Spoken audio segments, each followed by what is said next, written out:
ವಾಲ್ಮೀಕಿ ಅಭಿವೃದ್ಧಿ ನಿಗಮದ ಹಣ ಅಕ್ರಮ ವರ್ಗಾವಣೆ ಪ್ರಕರಣಕ್ಕೆ ಸಂಬಂಧಿಸಿದಂತೆ ಮಾಜಿ ಸಚಿವ ಬಿ ನಾಗೇಂದ್ರ ಅವರನ್ನು ಮತ್ತೆ ಸಚಿವ ಸಂಪುಟಕ್ಕೆ ಸೇರ್ಪಡೆಗೊಳಿಸಿರುವುದನ್ನು ಖಂಡಿಸಿ ಭಾರತೀಯ ಜನತಾ ಪಕ್ಷದ ಬೀದರ್ ಜಿಲ್ಲಾ ಘಟಕದಿಂದ ಇಂದು ನಿರಂತರ ಧರಣಿಗೆ ಚಾಲನೆ ನೀಡಲಾಯಿತು. ಈ ಸಂದರ್ಭದಲ್ಲಿ ಬಿಜೆಪಿ ಜಿಲ್ಲಾಧ್ಯಕ್ಷ ಸೋಮನಾಥ್ ಪಾಟೀಲ್ ಮಾತನಾಡಿ, ವಾಲ್ಮೀಕಿ ನಿಗಮದ ಹಣವನ್ನು ಫಲಾನುಭವಿಗಳಿಗೆ ಕಾರು ವಿತರಣೆ ಹಾಗೂ ರೈತರಿಗೆ ಬೋರ್ವೆಲ್ ಸೇರಿದಂತೆ ವಿವಿಧ ಯೋಜನೆಗಳಿಗೆ ಬಳಸಬೇಕಾಗಿತ್ತು. ಆದರೆ ಈ ಹಣವನ್ನು ಅಕ್ರಮವಾಗಿ ದುರ್ಬಳಕೆ ಮಾಡಲಾಗಿದೆ ಎಂದು ಆರೋಪಿಸಿದರು.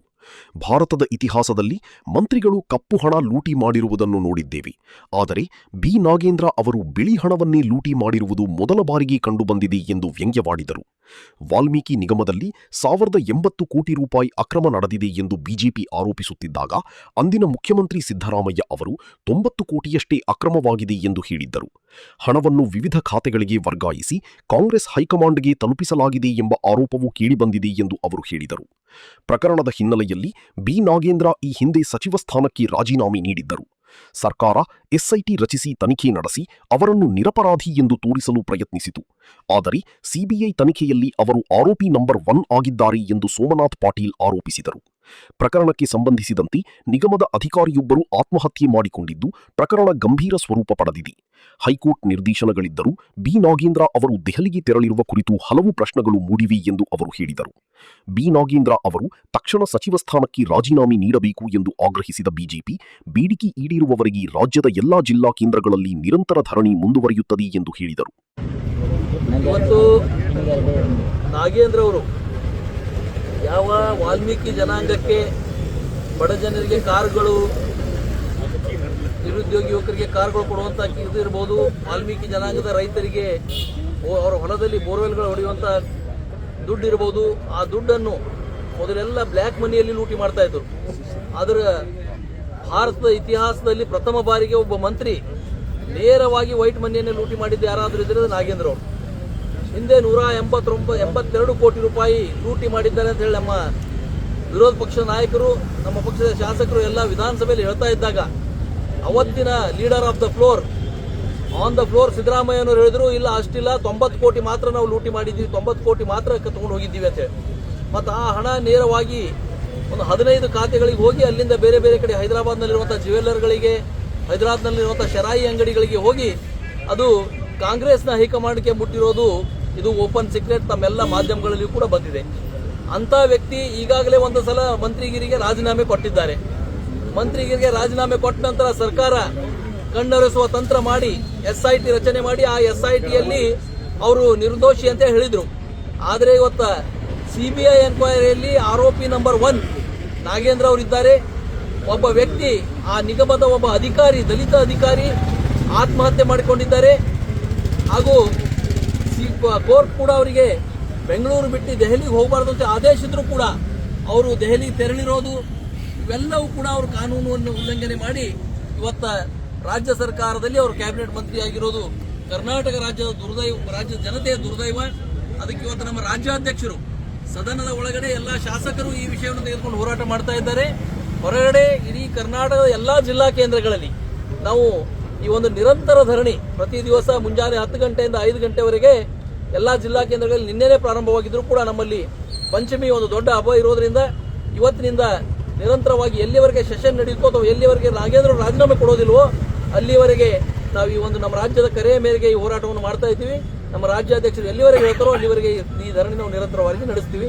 ಅದಕ್ಕೆ ಅನಿರ್ದಿಷ್ಟ ಧರಣಿ. ಗಡಿಭಾಗದ ಶಾಲೆಗಳಲ್ಲಿ ಮರಾಠಿ ಭಾಷಾ ಶಿಕ್ಷಕರ ಕೊರತೆಯಿಂದ ವಿದ್ಯಾರ್ಥಿಗಳಿಗೆ ಆಗುತ್ತಿರುವ ತೊಂದರೆಯನ್ನು ಪರಿಹರಿಸುವಂತೆ ಶಾಸಕ ಶರಣು ಸಲಗರ ಅವರು ಪ್ರಾಥಮಿಕ ಮತ್ತು ಪ್ರೌಢಶಿಕ್ಷಣ ಸಚಿವ ಮಧು ಬಂಗಾರಪ್ಪ ಅವರನ್ನು ಬೆಂಗಳೂರಿನಲ್ಲಿ ಭೇಟಿ ಮಾಡಿ ಮನವಿ ಸಲ್ಲಿಸಿದರು.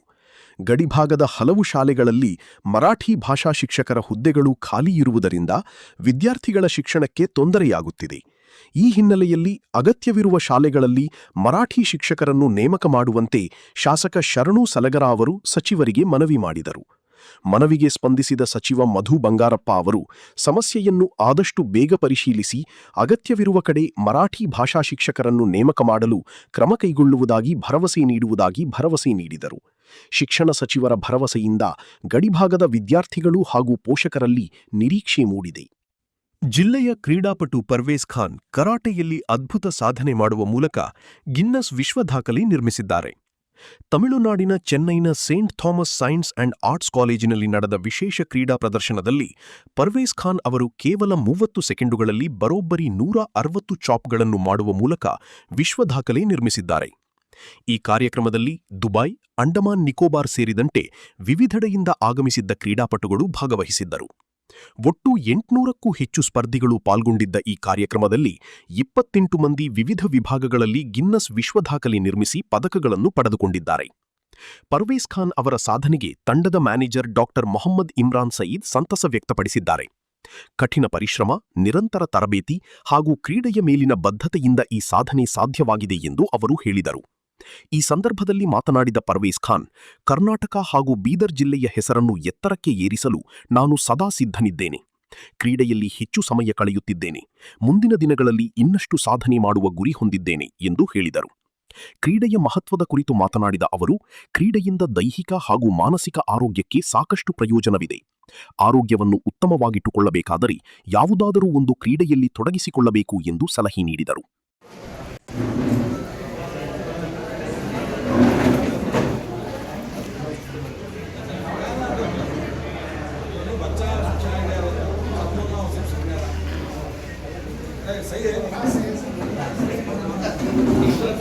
ಮೊಹಮ್ಮದ್ ಪರ್ವೇಜ್ ಖಾನ್ ಅವರು ಮೊದಲಿಗಿದ್ದರು.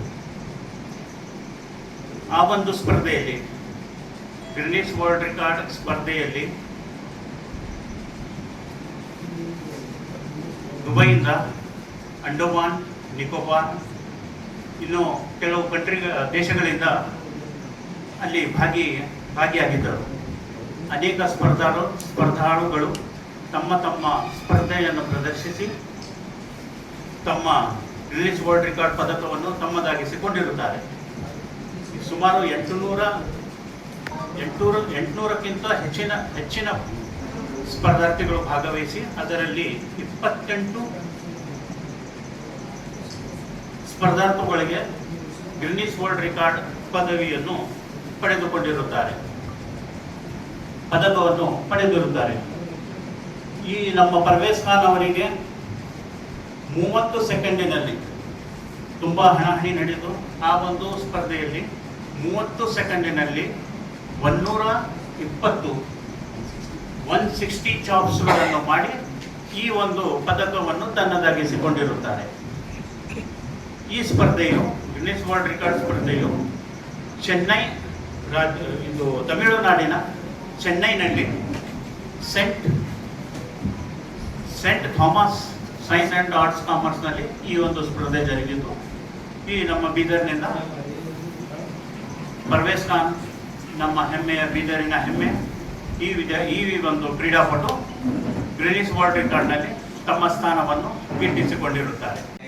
स्पोर्ट्स में जितना ज़्यादा हो सके मैं अपने देश का नाम रोशन करना चाहता हूँ, कर्नाटक का नाम रोशन करना चाहता हूँ. अभी तो स्पोर्ट्स पे ध्यान दे रहा हूँ, गाना वाना कुछ भी नहीं.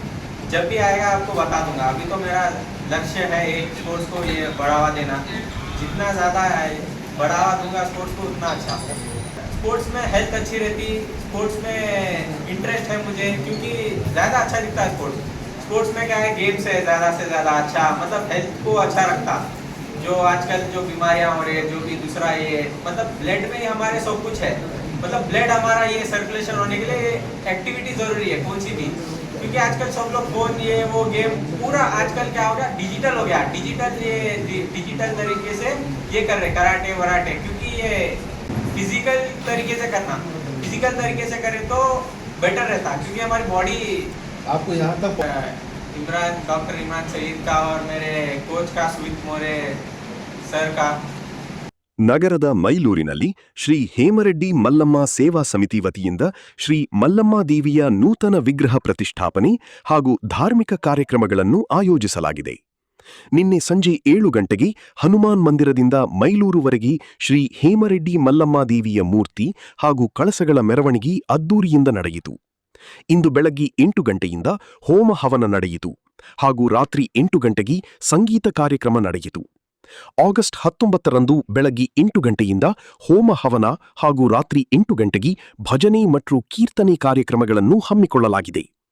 ಆಗಸ್ಟ್ 20ರಂದು ಬೆಳಗ್ಗೆ 8 ಗಂಟೆಗೆ ಆವಾಹಿತ ದೇವತಾ ಪೂಜೆ, ಯಜ್ಞ ಸ್ಥಾಪನೆ, ಶ್ರೀ ಮಲ್ಲಮ್ಮ ದೇವಿಯ ವಿಗ್ರಹ ಸ್ಥಾಪನೆ ಹಾಗೂ ಪ್ರಾಣ ಪ್ರತಿಷ್ಠಾಪನೆ, ಮಹಾಪೂಜೆ ಮತ್ತು ಪೂರ್ಣಾಹುತಿ ಕಾರ್ಯಕ್ರಮಗಳು ನಡೆಯಲಿವೆ. ಮಧ್ಯಾಹ್ನ 12 ಗಂಟೆಗೆ ಅನ್ನದಾನ ಹಾಗೂ ರೆಡ್ಡಿ ಸಮಾಜದವರಿಗೆ ಆಶೀರ್ವಚನ ಕಾರ್ಯಕ್ರಮ ಆಯೋಜಿಸಲಾಗಿದೆ. ಕಾರ್ಯಕ್ರಮಕ್ಕೆ ಮೈಲೂರು ಗ್ರಾಮದ ಸಮಸ್ತ ಜನರು, ರೆಡ್ಡಿ ಸಮಾಜದ ಬಂಧುಗಳು ಹಾಗೂ ಭಕ್ತರು ಹೆಚ್ಚಿನ ಸಂಖ್ಯೆಯಲ್ಲಿ ಭಾಗವಹಿಸಿ ಶ್ರೀ ಮಲ್ಲಮ್ಮ ದೇವಿಯ ದರ್ಶನ ಪಡೆದು ಪ್ರಸಾದ ಸ್ವೀಕರಿಸುವಂತೆ ಆಯೋಜಕರಾದ ರಾಜಶೇಖರ್ ರೆಡ್ಡಿ, ಸಂಜು ರೆಡ್ಡಿ, ಸಿಎಲ್ ರೆಡ್ಡಿ, ವಿಜಯಕುಮಾರ್ ರೆಡ್ಡಿ, ಶಂಕರ್ ರೆಡ್ಡಿ, ಮೋಹನ್ ರೆಡ್ಡಿ ಮನವಿ ಮಾಡಿದ್ದಾರೆ.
ಬೆಂಗಳೂರಿನ ಫ್ರೀಡಂ ಪಾರ್ಕ್ನಲ್ಲಿ ಜೆಡಿಎಸ್ ಮಂಗಳವಾರ ಸಾರ್ವಜನಿಕ ಸಭೆ ಹಾಗೂ ವಿಧಾನಸೌಧ ಚಲೋ ಪ್ರತಿಭಟನೆಯನ್ನು ನಡೆಸಿತು. ಕಾಂಗ್ರೆಸ್ ಸರ್ಕಾರದ ಪ್ರಸ್ತಾವಿತ ಬಿಡದಿ ಟೌನ್ಶಿಪ್ ಯೋಜನೆಗಾಗಿ ಭೂಸ್ವಾಧೀನ ಮಾಡುವ ಕ್ರಮವನ್ನು ವಿರೋಧಿಸಿ ಈ ಪ್ರತಿಭಟನೆ ಹಮ್ಮಿಕೊಳ್ಳಲಾಗಿತ್ತು. ಜೆಡಿಎಸ್ ವರಿಷ್ಠ ಹಾಗೂ ಮಾಜಿ ಪ್ರಧಾನಿ ಎಚ್.ಡಿ. ದೇವೇಗೌಡ, ಮಾಜಿ ಮುಖ್ಯಮಂತ್ರಿ ಹಾಗೂ ಕೇಂದ್ರ ಸಚಿವ ಎಚ್.ಡಿ. ಕುಮಾರಸ್ವಾಮಿ, ಜೆಡಿಎಸ್ ಯುವ ಘಟಕದ ಅಧ್ಯಕ್ಷ ನಿಖಿಲ್ ಕುಮಾರಸ್ವಾಮಿ ಸೇರಿದಂತೆ ಪಕ್ಷದ ಶಾಸಕರು, ವಿಧಾನ ಪರಿಷತ್ ಸದಸ್ಯರು ಹಾಗೂ ಇತರ ಹಿರಿಯ ನಾಯಕರು ಪ್ರತಿಭಟನೆಯಲ್ಲಿ ಪಾಲ್ಗೊಂಡಿದ್ದರು. ಜೆಡಿಎಸ್ ಕಾರ್ಯಕರ್ತರು, ರೈತರು ಹಾಗೂ ಬೆಂಬಲಿಗರು ಸೇರಿದಂತೆ ಸುಮಾರು 4,000-5,000 ಮಂದಿ ಸಾರ್ವಜನಿಕ ಸಭೆಯಲ್ಲಿ ಭಾಗವಹಿಸಿದ್ದರು.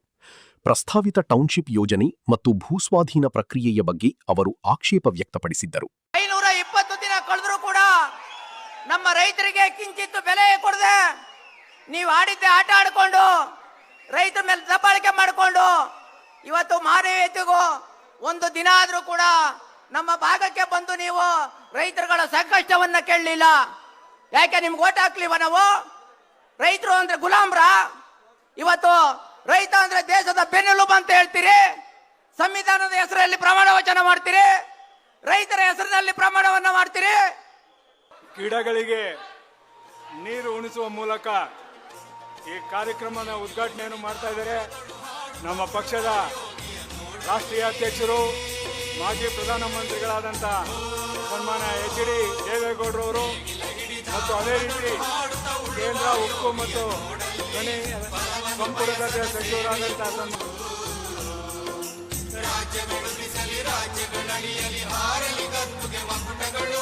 ಮುತ್ತಿಗೆ ಹಾಕಲಿ ಸೈನಿಕರೆಲ್ಲ, ಮುತ್ತಿಗೆ ಹಾಕಲಿ ಸೈನಿಕರ